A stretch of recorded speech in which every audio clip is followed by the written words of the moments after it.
అంబరీష, నీ ధర్మ సంకటం తీర్చడం మా వల్ల కాదు. నీ మనసు ఎట్లా చెబితే అట్లు చేయమన్నారు. బ్రాహ్మణోత్తములారా, విష్ణుభక్తిని విసర్జించడం కంటే విప్రుల క్రోధాన్ని భరించడమే శ్రేయస్కరమనిపిస్తోంది. కావున కార్తీక ద్వాదశి గడియలు దాటకముందే దూర్వాస మహర్షి ప్రమేయమును గణింపక ఒకంత మంచినీడు తాగుతాను. నా రాత ఎట్లా ఉన్నదో అట్లే జరగనేయండి అంటూ ఆ విప్రులు చూస్తుండగానే కొంచెం జలపానం చేశాడు. నోటి వద్దనున్న పాత్ర ఇంకా నేల మీద పెట్టనే లేదు.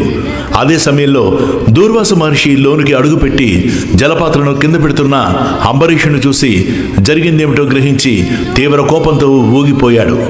చుట్టూరా ఉన్న విప్రులను చూసి అసహ్యించుకున్నాడు. తన తీవ్రమైన ఎర్రబారిన కన్నులతో తేరిపార చూస్తూ రాజునిట్లు నిందించాడు. ఓరోరి దురహంకారపూరిత అంబరీష, అతిథినైన నేను రాకుండా పాలన చేస్తావా? అతిథికి ముందుగా పెట్టకుండా భుజించువాడు అశుద్ధంలో పురుగులా గిలగిలలాడతాడురా. ఆకలి తీర్చే ఏ ఘన ద్రవ పదార్థమైన అన్నంతో సమానమేరా. అతిథులు, అందున బ్రాహ్మణుడు రాకుండా జలపానం చేస్తావా? బ్రాహ్మణ ప్రీతిపాత్రుడైన ఆ భగవంతుణ్ణి ధిక్కరించావు కదరా అంటుండగానే, మునీంద్ర శాంతించండి.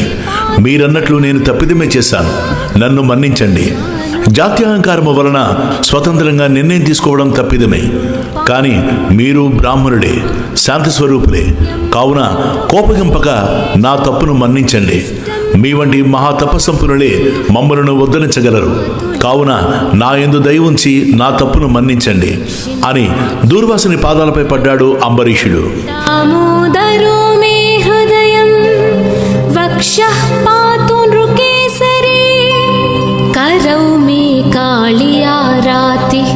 కోపిష్ఠుడైన దూర్వాసులు కనికరించలేదు సరికదా, తప్పు చేసిందేగాక పైగా నన్నే మన్నించమంటావా అంటూ అహంకారం తలకెక్కగా పాదాలపై పడ్డ అంబరీషుని తలను తన కాలుతో ఒక్క తన్ను తన్నాడు.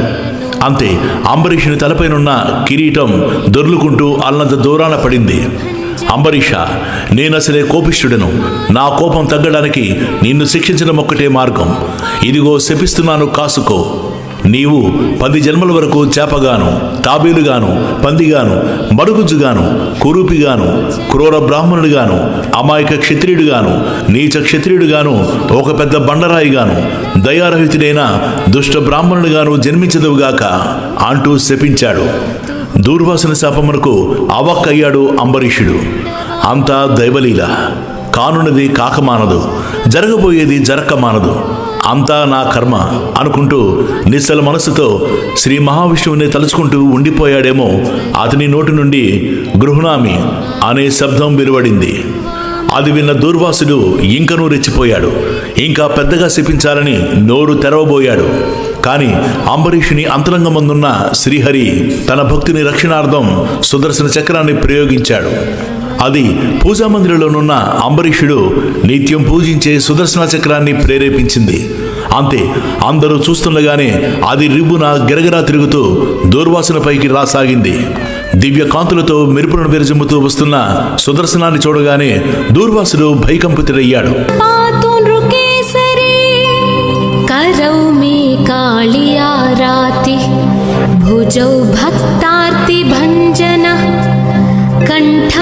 అది తనను మట్టుపెట్టడానికి వస్తోందని గ్రహించిన దూర్వాసుడు కాంతి వేగంతో పరుగెడుతూ భూమండలమంతా తిరగజొచ్చాడు. సుదర్శనము అంతకంటే వేగంగా దూర్వాసుని వెంటబడి తరమజొచ్చింది. మరణ భీతితోనున్న దూర్వాసుడు వశిష్ఠాది బ్రహ్మర్షులను, ఇంద్రాది అష్టదిక్పాలకులను, చివరకు బ్రహ్మను, శివుణ్ణి కూడా శరణజొచ్చాడు.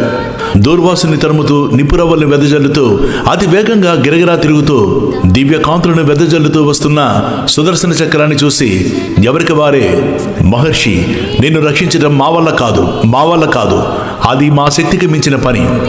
కావున నీవు తిన్నగా శ్రీ మహావిష్ణువునే శరణు వేడుకోమన్నారు.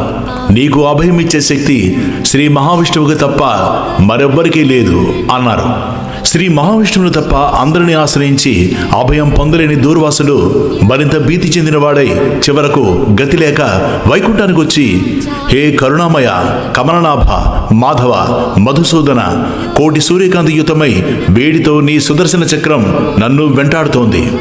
ఓ మహాప్రభు, దయచూపు, సుదర్శన చక్రం బారి నుంచి నాకు ప్రాణదానం చెయ్యి స్వామి.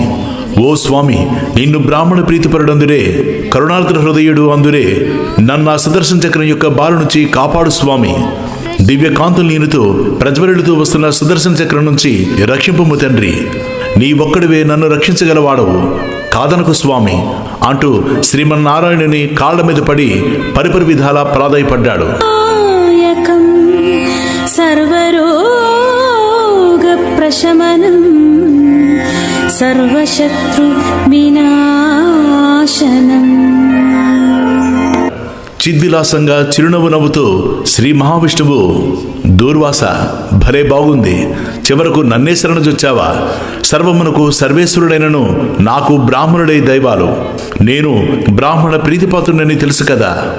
నువ్వు సద్బ్రాహ్మణుడవు, పైగా రుద్రాంశ సంభూతుడవు. నీలో శాంత స్వభావము ఇసుమంతైనా లేదు. ఆలోచన రహితుడివై అకారణంగా అంబరీషుణ్ణి శపించావు. 12 గడియలలో పారాయణ చేయాలని నీకు తెలుసు కదా. ఒకవేళ నదీ స్నానమునకు వెళ్ళేటప్పుడైనా అంబరీష 12 గడియలలోపే నేను రానట్లయితే నీవు పారాయణ చెయ్యము అని అనుమతైనా ఇచ్చావా? అది లేదు. 12 గడియలు దాటిపోవడానికి కొన్ని క్షణాల ముందే అంబరీషుడు జలపానం చేశాడు. అప్పటి వరకు నీ కోసం వేచి చూశాడు కదా. పోని దాన్నన్నా నీవు పరిగణలోకి తీసుకున్నావా? లేదే. అహంకారపూరితుడివై కోపంలో విచక్షణా జ్ఞానాన్ని కోల్పోయి అతన్ని శపించావు. అది అన్యాయం కదా. అతనికి నిన్ను అవమానించాలనే ఉద్దేశం ఏమాత్రం లేదు. 12 వ్రతభంగం అవుతుందేమోనన్న భయంతోనే కొంచెం మంచినీళ్లు పుచ్చుకున్నాడు. జలపానం చేయటం నిషిద్ధాహార్తులకు కూడా దోషము కాదని శాస్త్రాలు చెబుతున్నాయి. అలాంటప్పుడు నీవు శపించాల్సిన పనేముంది? కావున ముందుగా నీవు కోపాన్ని నిగ్రహించుకో. కోపము అనర్థదాయకము. కోపము జ్ఞానమును నశింపజేయును. పోని నీవంత కఠినంగా మాట్లాడుతున్నా అంబరీషుడు ఎక్కడైనా కోపం తెచ్చుకున్నాడా? లేదే. పైగా నీ కాళ్ళపై పడి వేడుకున్నాడు. అయినను నీవు కరుణించక 10 దుర్భర జన్మలను అనుభవించమని శపించావు. నేను తలుచుకుంటే నా భక్తుల రక్షణార్థం నీ శాపాన్ని వ్యర్థం చేయగలను. బ్రాహ్మణ వాక్యము వట్టిపోకూడదనే లోకోపవాదములకు కట్టుబడి బ్రాహ్మణుని కించపరచరాదనే మంచి బుద్ధితోనే అతని అంతరంగము చేరి గృహ్ణామి అని అనిపించి తిని. అది అనిపించినది నేను గాని అతడు కాదు. నీవు శపించిన సంగతి కూడా అతనికి స్పష్టంగా తెలియదు. ఆయనను మించిపోయిందేమీ లేదు.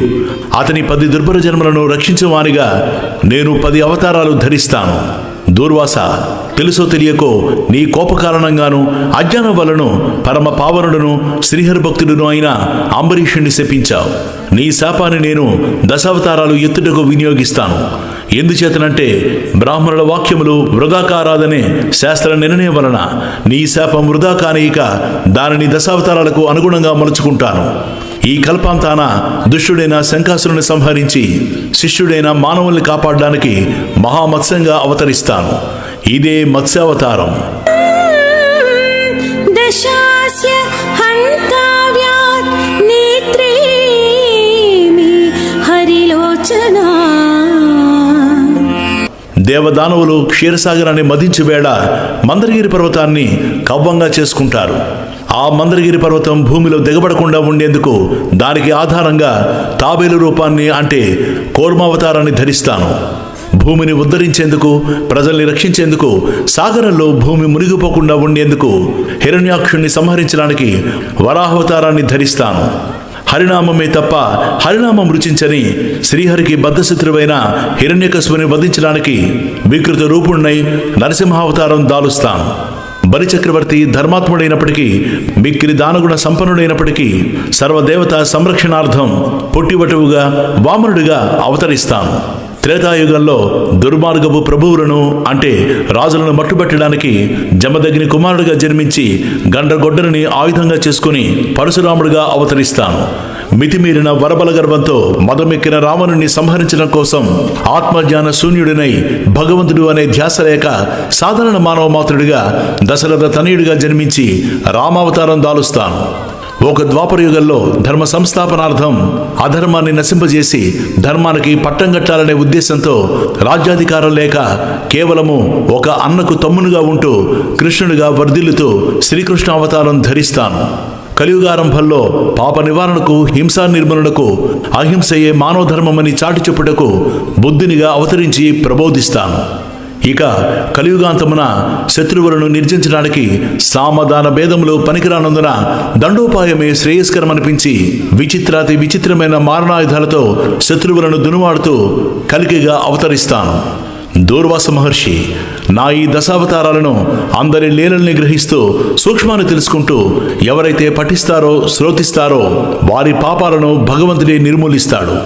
వర్ణాశ్రమముల్ని అనుసరించి దేశకాల వయో అవస్థలను బట్టి ధర్మము అనేక విధాలుగా ఉంది. భవభయహరం సర్వలోకైకనాథం సర్వ అందులో భాసిస్తున్న ఏకాదశి ఉపవాసం మరునాటి ద్వాదశి పారణ అత్యంత పుణ్యదాయకంగా పేర్కొనబడ్డాయి. వైదిక ధర్మాచరణ చేసినందుకు నువ్వు అంబరీషుణ్ణి శపించబోయావు. పైగా క్రోధముతో మరో ఘోరశాపాన్ని శపించదలిచావు.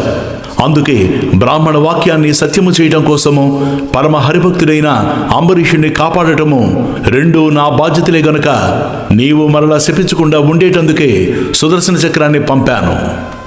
శ్రీ స్కాంద పురాణాంతర్గత సంపూర్ణ కార్తీక పురాణము 13వ అధ్యాయం సంపూర్ణం. జనార్దన జానుని మే. ఈ మా వీడియో మీకు నచ్చినట్లయితే లైక్ చేయండి, షేర్ చేయండి, సబ్స్క్రైబ్ చేయండి. మీకు నచ్చిన భక్తి కథలు మా ఛానల్ ద్వారా వినాలనుకుంటే మాకు మెసేజ్ చేయండి. మీ అమూల్యమైన అభిప్రాయాలు మాకు చాలా విలువైనవి. సర్వే జనా సుఖినో భవంతు. ఓం అరుణాచలేశ్వరాయ నమః.